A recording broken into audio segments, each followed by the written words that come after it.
Hey, how's it going? It's Stephen here from understandingaudio.com, and I want to clear up a little bit of the confusion about the low end. I've been getting a lot of emails and comments about how to balance the low end of your mix.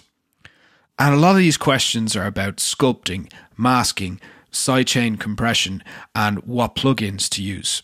When I was really trying to figure out the low end, these were the questions that I was asking as well. But I'd actually say it's a lot more simple than that, and I want to show you how I go about balancing the low end really quickly at the start of my mix. So in the session I've got open in front of me, I've got some live recorded drums. In the low end, we have the standard kick in and kick out mics. All of my faders have been pulled down to infinity level, bar this kick in track, which is at 0. The kick in and kick out tracks are bussed to this mono kick aux here, which goes to the all drums aux further up the chain. The only active plugin in this whole session is this gate, which is here, and that's gating the kick drum so that we don't get any snare bleed or bleed from any of the other drums. Now I'm going to show you how to balance your kicks with any other low end instruments you have in your mix. You won't need any plugins or meters to do this. All you're using are your ears. So to begin with, we've got this kick in playing.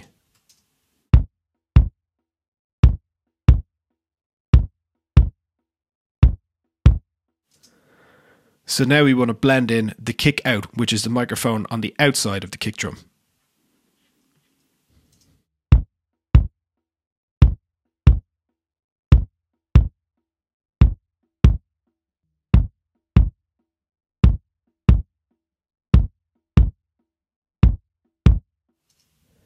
So kick in on its own.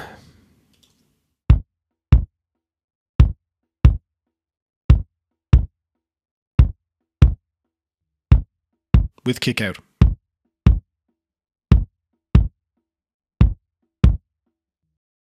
What you might have noticed already is that the kick out microphone doesn't give us the bass that we usually come to expect from a kick out. So if this was your mix, make a note of that, and perhaps you can replace it with a sample later or cater for that in the EQ phase. So now that we've got our kicks balanced, we move on to the bass instruments. In this case, we have a bass guitar, another live recorded instrument.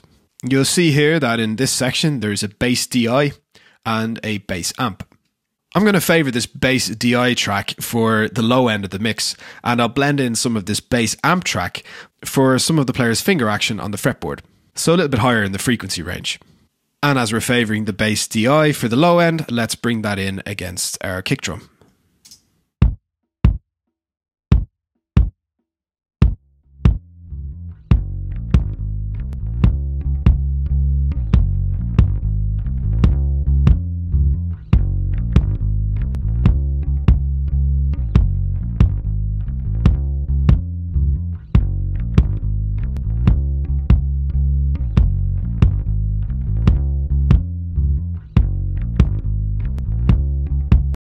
Okay, so I noticed as I was bringing the fader up and down that minus 1.4 mark seems to be the sweet spot for this bass DI track mixed in with the kick drums.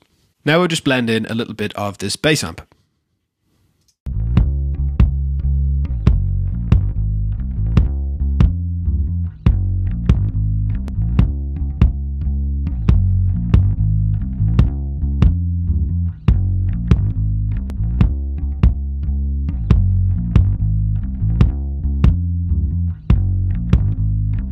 And the same deal again, that minus 6.2 mark seems to be the sweet spot for this bass amp track as well.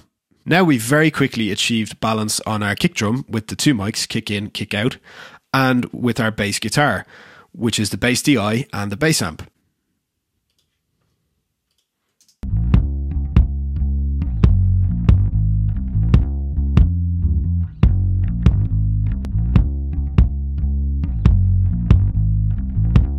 Now with your faders set, you can start thinking about EQ, masking, sculpting, all of these things that I mentioned earlier. Bring in your plugins to really shape the sound of your kick and your bass so that your low end sounds beautifully balanced. The most important thing is that your faders are now balanced.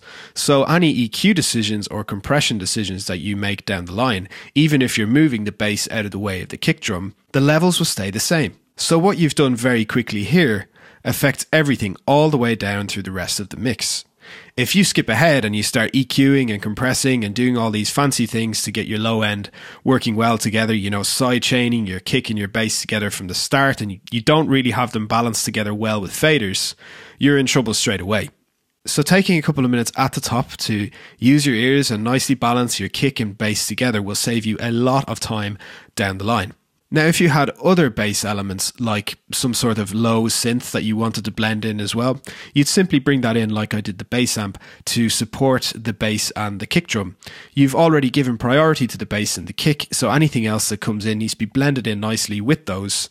And later on, you can effectively EQ and compress those to achieve further balance and really round out the low end sound. On this mix, I already mentioned that I'd be adding in a kick sample. I'll use that bass DI track for the real low end of the bass and the bass amp just to blend in some extra tonality. But if this was a slightly different type of mix or a different genre of music, I would use the same principle. Even if this was a rap or hip hop track or anything EDM, you would balance your low end elements the same way. This is the same for a sampled kick and a synth together. You want to find that low end balance straight away before you start doing anything too complicated and get ahead of yourself. So this is very simple but very effective in helping you craft this foundation of your mix and stopping you skipping ahead and wasting time. Now before I go, I want to share one other simple hack that you can use to get your mixes sounding like the pros today. I've got a free guide for you with loads of quick and easy action steps that you can take to get your mixes sounding like the pros as fast as possible. If your mixes already sound like the pros or you are one of the pros, then share your tips with me. Leave a comment below and let me know what all of your tricks are. If not, then go to getpromixes.com and download the guide for free.